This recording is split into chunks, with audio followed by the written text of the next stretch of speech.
show up and make a statement. Everything I do so instinctive and so passionate. Every word I move so descriptive like an adjective. I got a vendetta against people who patented being negative when you should be getting after it. I got facts over tracks, this and that. Spitting slow, spitting fast, I could roast, I could gas. Think I'm okay at last, but I don't know if that can erase all the past. And the pettiness, a reflection of the emptiness. Hilarious, you think you're worth my time, you're delirious. Mysterious, because you hide behind a fake exterior. Inferior, you know I'll always be a bit superior. Get off of me, this ain't no humble brag. I want you to hear words, you can say them back. I want you to feel free from the chains at last, and to believe in what you got, it was built to last, yeah. Now that I've been put through hell, I never got anyone's help. কে তাই বলে যে শক্তিশালী হয় সে শক্তিহীনকে নত করে দেয়, এমনটাই হয় তাই না? আবশ্যক নয়, কখনো কখনো এমনও হয় একজন অসমর্থ ব্যক্তি সমর্থ ব্যক্তিকে নত করে দেন। এটা সম্ভব, এও হতে পারে। আর এটা তখন হতে পারে যখন তার মধ্যে ভালোবাসার শক্তি থাকে। ভালোবাসার শক্তি এই সংসারে সবথেকে বড় শক্তি হয়। এই ভালোবাসার শক্তি দ্বারাই নির্ধন সুদামা আমাকে দিয়ে নিজের পা ধুইয়ে নিল, কিছু না বলেই, কিছু না চেয়েই। এই কর্মের আধার ছিল শুধুমাত্র ভালোবাসা। খুব শক্তিশালী হয় এই ভালোবাসা। ভালোবাসার শক্তি দ্বারাই আপনি হিমালয় পর্বতকে নত করতে পারেন, তাহলে কি অসম্ভব হতে পারে?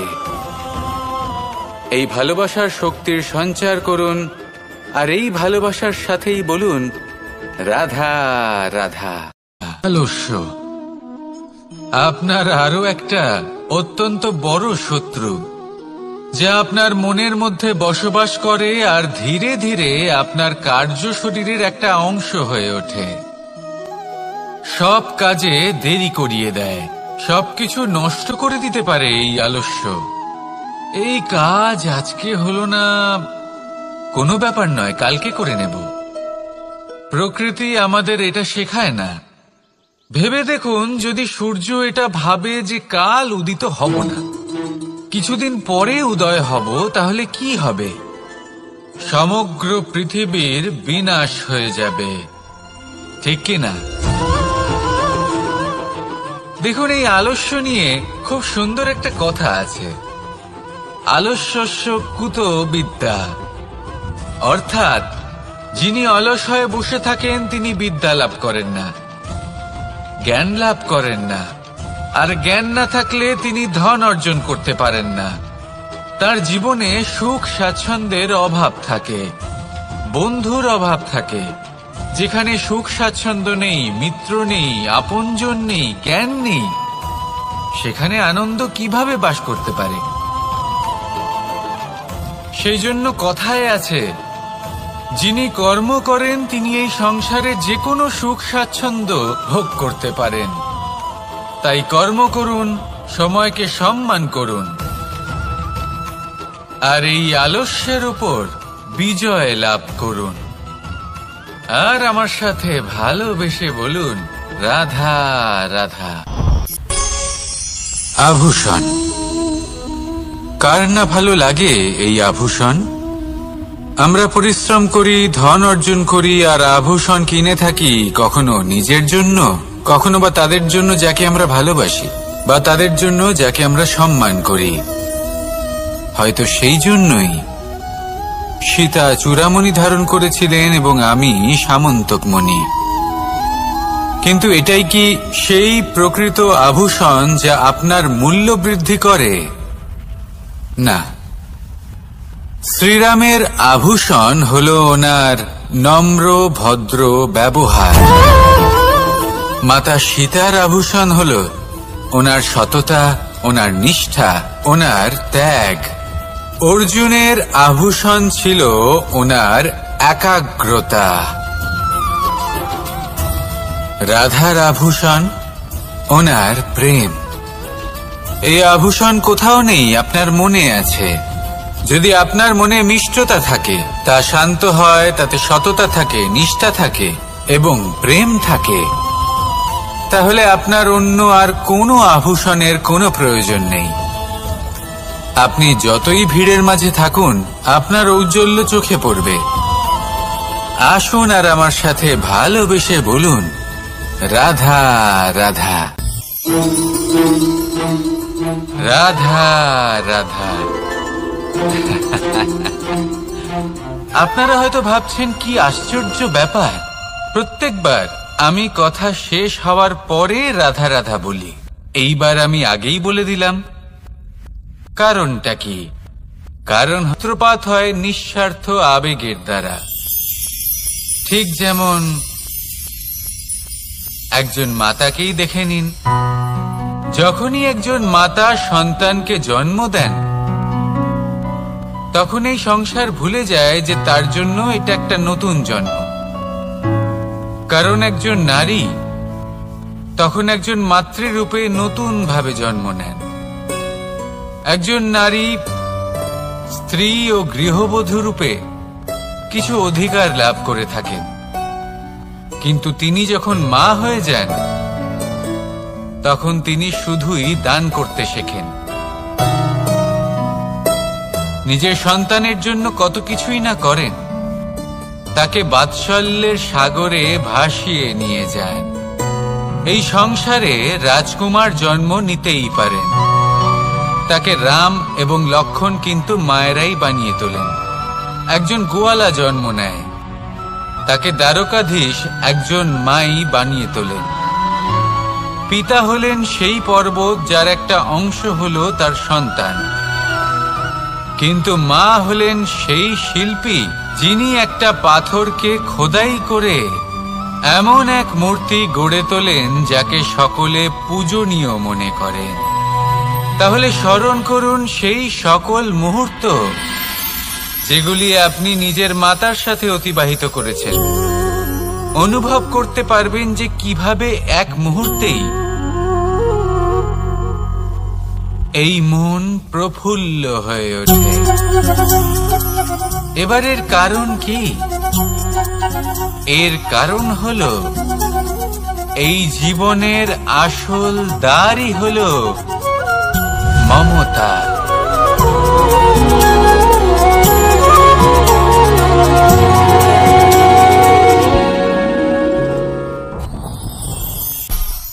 নারী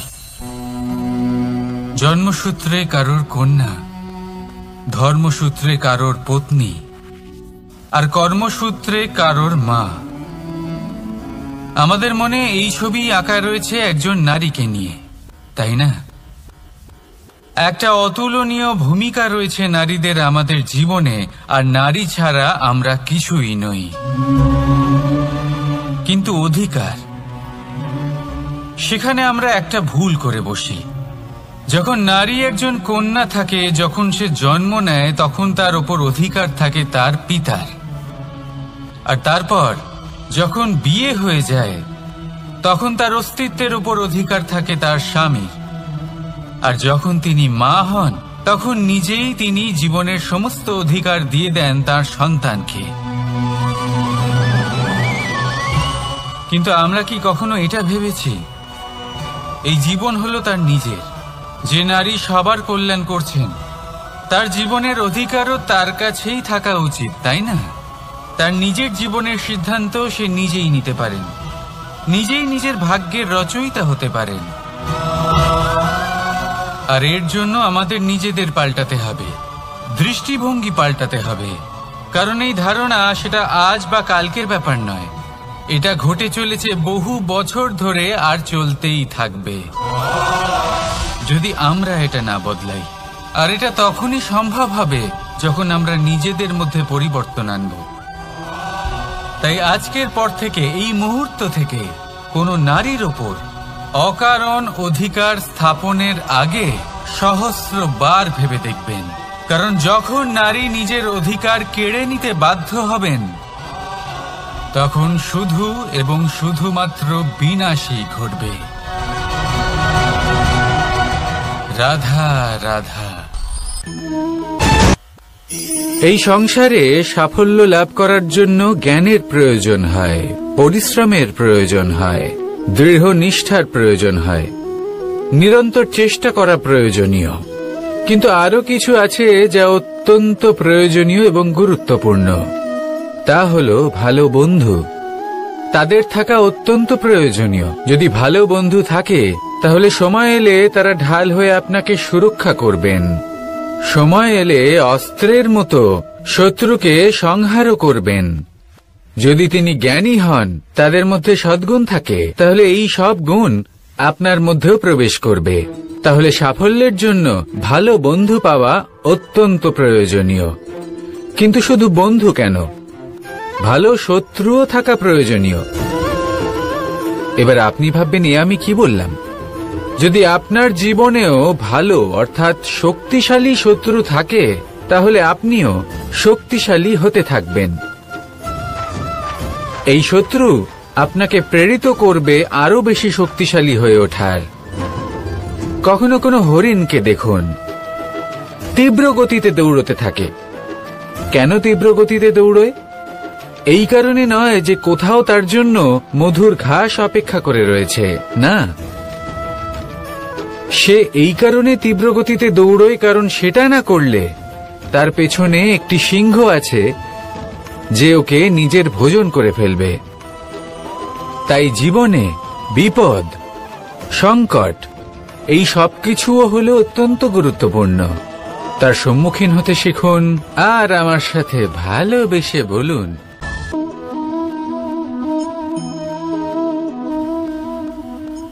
আপনার কি মনে হয় আমি কি করছি? আপনি বলবেন, আমি প্রদীপ জ্বালাচ্ছি। সঠিক। কিন্তু প্রশ্ন হচ্ছে যে আমি কি আপনাকে বলেছি যে একে প্রদীপ বলা হয়? না। এই প্রদীপ কি নিজেই নিজের পরিচয় আপনাকে দিয়েছে? না।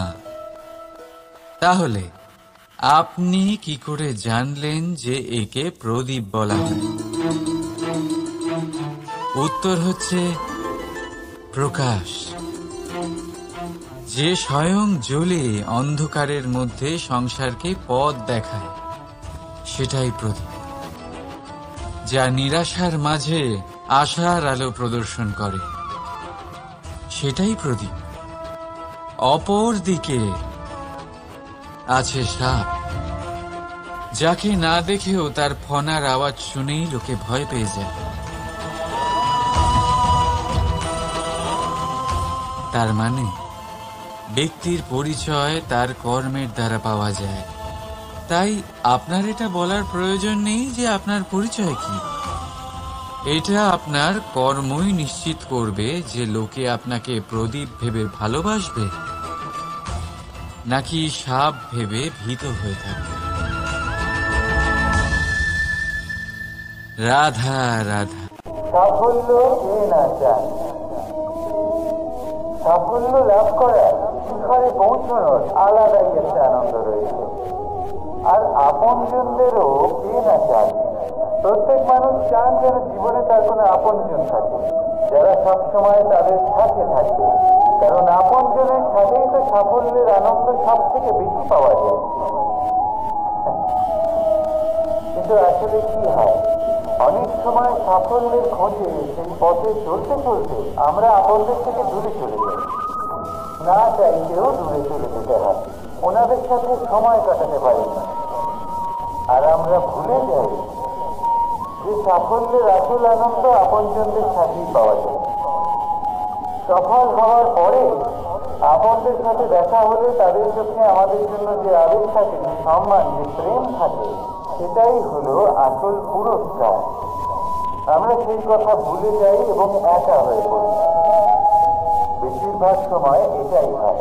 বেশিরভাগ সময় সফল মানুষগুলি একা হয়ে যায়। এবার আপনি কি চান? আপনি অসফল হয়ে দিনগুলি একাকিত্বে কাটাতে চান, নাকি সফল হয়ে আপনজনদের সাথে আনন্দে থাকতে চান? এই সিদ্ধান্ত আপনার। সাফল্যের পেছনে ছুটুন, নিজেকে উজাড় করে দিন, কিন্তু আপনজনদের সঙ্গ ত্যাগ করবেন না। সেই আপনজন যারা আপনার সাফল্যের জন্য দায়ী, সেই আপনজন যিনি আপনার সাফল্যে আনন্দ পান, সুখ লাভ করেন, তাদের কখনো ত্যাগ করবেন না। আসুন আমার সাথে ভালোবেসে বলুন, রাধা রাধা। এই পুকুর দেখছেন আপনি? বাচ্চা, বৃদ্ধ, যুবক, যাকেই আমি জিজ্ঞেস করব এটা কি, সবার উত্তর সেই একই হবে। উত্তর তখনই বদলাবে যখন প্রশ্ন এটা হবে যে আপনি এই পুকুরে কি করতে চান। কেউ বলবে আমি এমনি এর পাড়ে বসে এই জল স্পর্শ করে ঠান্ডা হাওয়ার আনন্দ অনুভব করতে চাই। কেউ বলবে আমি এই পুকুরে সাঁতার কাটতে চাই। কেউ বলবে কাগজের নৌকা বানিয়ে আমি এতে ভাসিয়ে দিতে চাই। কেউ বলবে আমি মাছ ধরে নিজের জীবন যাপন করতে চাই, ইত্যাদি ইত্যাদি। আপনাকে একটা কথা বলে রাখি, আমাদের জীবনও এই পুকুরেরই মতন, একই রকম। কিন্তু আমরা এই জীবন নিয়ে কি করব সেই সিদ্ধান্ত আমাদের। এই পুকুরে আপনি মুক্তও পাবেন, আবার পাঁকও পাবেন। যদি আপনি মুক্ত পেতে চান তাহলে এই পুকুরের গভীরে আপনাকে যেতে হবে, ততটাই চেষ্টা করতে হবে যতটা করলে আপনি সেই মুক্ত অর্জন করতে পারবেন। না হলে শুধু পাঁকে হাত পড়বে। তাই যা আমি সর্বদা বলে থাকি, সিদ্ধান্ত আপনার। রাধা রাধা। অবশ্যই সহ্য করতে হবে, এটাই হলো প্রকৃতির নিয়ম। এই নিয়ম কিন্তু আমরা সবাই জানি, কিন্তু আমাদের মধ্যে বেশিরভাগ মানুষ এই বিভ্রান্তি নিয়ে বাঁচি যে এই যে প্রকৃতির নিয়ম তা আমার ওপর প্রযোজ্য নয়। তা কিন্তু নয়। আমাদের চতুর্দিকে এই যে নিসর্গ রয়েছে, আমরা তার কতটা ক্ষতি করি সেটা একবার ভেবে দেখুন। আমরা বনাঞ্চল জ্বালিয়ে দিই, বায়ু দূষিত করি, জল দূষিত করি, প্রাণীদের হত্যা আমরা করি। কেন? এই নিসর্গ আমরা নষ্ট করি, যদিও আমরা জানি যে আমরাও হলাম এই নিসর্গেরই অংশ। এবার দেখুন, শরীরের কোনো অংশে যদি আগুন ধরান, আস্তে আস্তে সমস্ত শরীরও জ্বলে যাবে। সেইভাবেই নিসর্গ যদি নষ্ট হয়ে যায় তাহলে মনুষ্য জাতিও নষ্ট হয়ে যাবে। তাই এই যে নিসর্গ আপনি দেখছেন, এই পুষ্প, এই বৃক্ষ, বায়ু, জল, এদের সকলকে রক্ষা করুন, নষ্ট নয়। মনে রাখবেন, যদি নিসর্গ থাকে মানুষ থাকবে, যদি নিসর্গ থাকে তাহলেই জীবন থাকবে। আসুন আমার সাথে ভালোবেসে বলুন, রাধা রাধা। মানুষ জীবনে তিনটে কাজ অবশ্যই করে থাকে, কিছু দান করে, কিছু গ্রহণ করে, আর কিছু ত্যাগ করে দেয়। এটাও ভাবতে থাকে যে এটা করলে কিভাবে করবে। দেবার জন্য পর্যাপ্ত ধন নেই, নেবার জন্য সংসারে অত স্নেহ নেই, আর ত্যাগ করার জন্য জীবনে এত সুখই নেই, তাহলে কিভাবে করবে? আসলে আমরা বস্তুগত চাহিদা অর্জনে এত ব্যস্ত হয়ে পড়ি যে আমরা বুঝতেই পারি না যে কি নেবার আছে, কি দেবার আছে, আর কি ত্যাগ করার আছে। তাহলে আজ আমি আপনাকে বলেই দিই, মনে রাখবেন এই তিনটে গুরুত্বপূর্ণ গুণ, তিনটে গুরুত্বপূর্ণ কথা।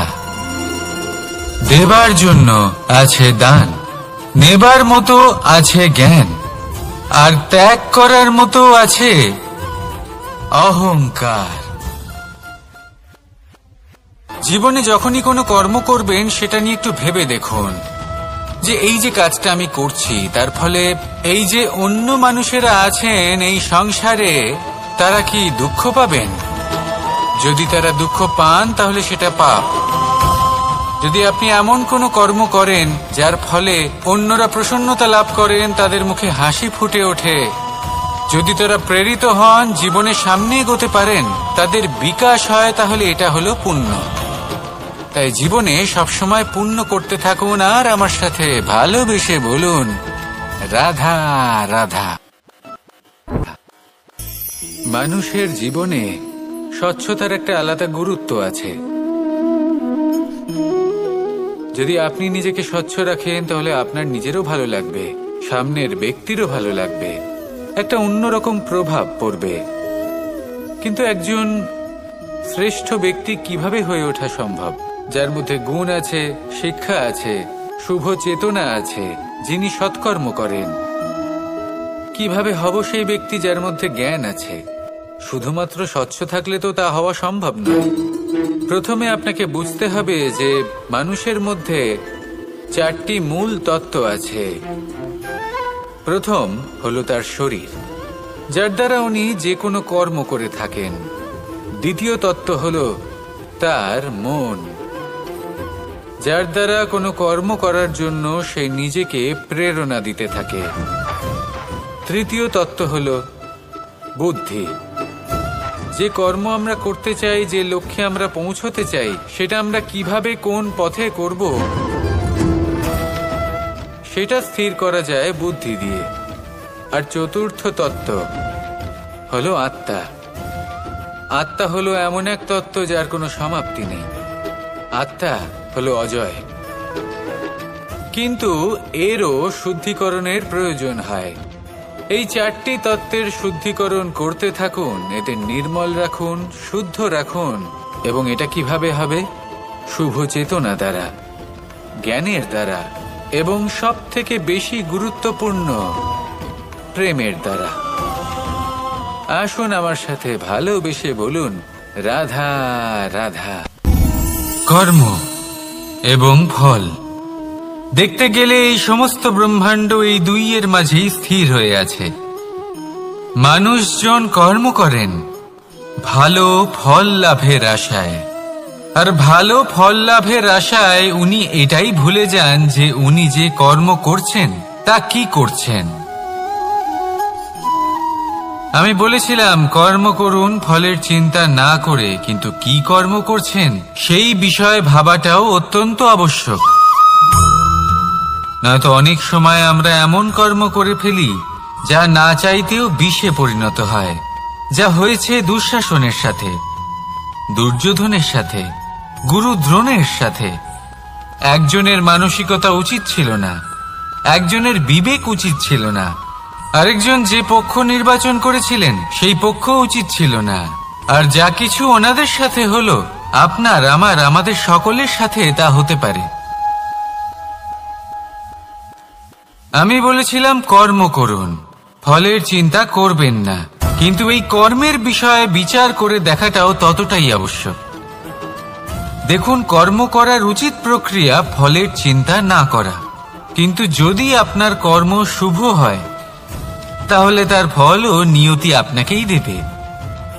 সর্বদা কর্ম করার সময় এটা ভাবুন যে আপনার এই কর্ম এই সংসারকে, এই সমাজকে, আপনার পরিবারকে, আপনার আশেপাশের মানুষজনকে কোন দিশায় নিয়ে যাবে। যদি এটা সবার জন্য মঙ্গলময় হয় তাহলে কর্ম করতে থাকুন। আর হ্যাঁ, নিশ্চিত রূপে ফলের চিন্তা করবেন না। আসুন আমার সাথে ভালোবেসে বলুন রাধা রাধা। এই সংসারে আপনার সবথেকে বড় বন্ধু কে? কেউ বলবেন ছোটবেলার বন্ধুরা, কেউ বলবেন মাতা পিতা, কেউ বলবেন ঈশ্বর। এবারে বলুন যে এই সংসারে আপনার সবথেকে বড় শত্রু কে? কেউ বলবে আপনার বিরোধী, সেই ব্যক্তি যে আপনাকে হিংসে করে, বা আপনার নিজের অহংকার। আমি বলবো যে এই সংসারে আপনার সবথেকে বড় বন্ধু হলো আপনার নিজের মন। এই চঞ্চল মনকে যদি আপনি নিয়ন্ত্রণ করতে শিখতে পারেন তাহলে এর থেকে বড় বন্ধু এই সংসারে আপনি কোথাও পাবেন না। সেখানেই যদি এই মন আপনাকে বশ করে ফেলে তাহলে সংসারে এর থেকে বড় শত্রুও আপনি কোথাও পাবেন না। প্রথমে এই মনকে নিয়ন্ত্রণ করতে শিখে যান, আর তখন এই মন প্রসন্ন হয়ে বলবে আমরা যখনই কোনো গাছের চারা রোপণ করি তখন সবার আগে পরীক্ষা করে দেখি যে যেখানে আমরা চারা রোপণ করতে চলেছি সেখানকার মাটি আদৌ উর্বর কি না, সেই মাটি সেই চারাকে বাড়তে সাহায্য করবে কিনা। যখন একটা চারা রোপণের আগে আমরা এত কিছু ভাবতে পারি, তাহলে কাউকে বিশ্বাস করার আগে আমরা কেন ভাবি না? জীবনে কখনো এই বিশ্বাসরূপী চারা কোথাও রোপণ করার আগে বোঝার চেষ্টা করুন যে যার ওপর আপনি বিশ্বাস করতে চলেছেন সে কি আদৌ আপনার বিশ্বাসের যোগ্য কি না। ভেবে দেখুন সেই ব্যক্তি ভবিষ্যতে গিয়ে আপনার বিশ্বাস ভাঙতে পারে কিনা। এটাও ভেবে দেখুন যে যাকে আপনি বিশ্বাস করতে চলেছেন তাকে আপনি বিশ্বাস করলে নিজের জীবনের উদ্দেশ্যে আপনি অগ্রসর হতে পারবেন কিনা। আর তার জন্য প্রয়োজন সঠিক সিদ্ধান্ত, পরখ করা, কোনটা উচিত কোনটা অনুচিত সেটা বোঝা। আর তাতে কিন্তু আপনি সন্দেহবাতিক হবেন না, তাতে আপনি আরো নিপুণ হয়ে উঠবেন। তাই যদি আপনি নিপুণ হয়ে উঠতে চান তাহলে বোঝার চেষ্টা করুন, পরখ করে দেখুন, কোনটা উচিত কোনটা অনুচিত বুঝুন। আর বিশ্বাস তখনই করুন যখন আপনি 100% নিশ্চিত হবেন যে সে বিশ্বাসের যোগ্য। আসুন আমার সাথে ভালোবেসে বলুন, রাধা রাধা। স্বর্ণ, হীরে, মুক্ত, মানিক, এই সব কিছুকে আগে পাথর বলা হতো। তাহলে এমন কি হলো যে এদের রত্ন বলা হয়? আর রত্ন তা বাস্তবে আসলে কি? এটা হলো সেই পাথর যাকে আগে আগুনের তাপ সহ্য করতে হয়েছে, পরখ করা হয়েছে, যাচাই করা হয়েছে, এদের কাটার চেষ্টা করা হয়েছে, কিন্তু তারা কখনোই নষ্ট হয়নি, বরং তারা আরো উদ্ভাসিত হয়েছে, আরো উজ্জ্বল হয়েছে, এই সংসারে আরো প্রকাশ ছড়িয়ে দিয়েছে। সেই জন্য এরা হলো এত অমূল্য, সেই জন্য এরা হলো বহুমূল্য, সেই জন্য এদের রত্ন বলা হয়। এবার মানুষের কাছেও এই নির্বাচনের অধিকার রয়েছে যে আমরা শুধু পাথর হয়ে থাকব নাকি রত্ন হয়ে থাকব। কিভাবে? আমাদের জীবনেও অনেক সমস্যা রয়েছে, বাধা আছে, বিপত্তি আছে। আমরা সেই বাধার তাপে উত্তপ্ত হই, এই সমস্যা আমাদের কাটার চেষ্টা করে।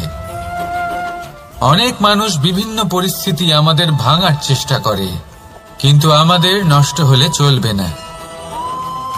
যেভাবে এই রত্ন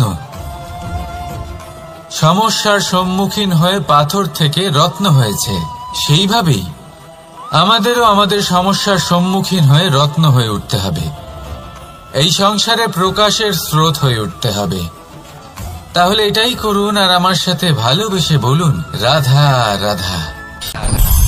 মানুষ আর ধন, এই দুইয়ের মধ্যে সম্পর্ক খুব ঘনিষ্ঠ। ধন হলো সেই শক্তি যার ব্যবহার মানুষ করে থাকে সাংসারিক বস্তু ক্রয় করার জন্য, নিজের জীবন যাপন করার জন্য। আর মানুষ হলো সেই শক্তি যারা ধনকে গুরুত্বপূর্ণ করে তোলেন। এবার একটা কথা বলি, ব্যবহার করা উচিত ধনকে আর ভালোবাসা উচিত মানুষকে। এটা বেশিরভাগ মানুষই বোঝেন না। মানুষ এখানেই সব থেকে বড় ভুল করে বসেন। তারা ভালোবাসেন ধনকে আর ব্যবহার করেন মানুষকে। এ হলো অনুচিত। দেখুন, আপনি একটা সূচের দ্বারা যুদ্ধ করতে পারবেন না, আর কোন তলোয়ার দ্বারা বস্ত্র সেলাই করতে পারবেন না, তাই না? কোনটা কিসের জন্য হয় সেটা বোঝা অত্যন্ত জরুরি। আপনিও সঠিক দিকে অগ্রসর হন, মানুষকে ভালোবাসুন আর ধনকে ব্যবহার করুন। যদি আপনি মানুষকে ব্যবহার করেন তাহলে আপনি ভালোবেসে ফেলবেন ধনকে, আর এই ভালোবাসা ধীরে ধীরে পরিণত হবে লোভে, আর ধীরে ধীরে এটা আপনাকে বিনাশ করে দেবে। তাহলে সমস্ত মানুষকে ভালোবাসুন আর এইভাবে ভালোবেসে বলুন, রাধা রাধা।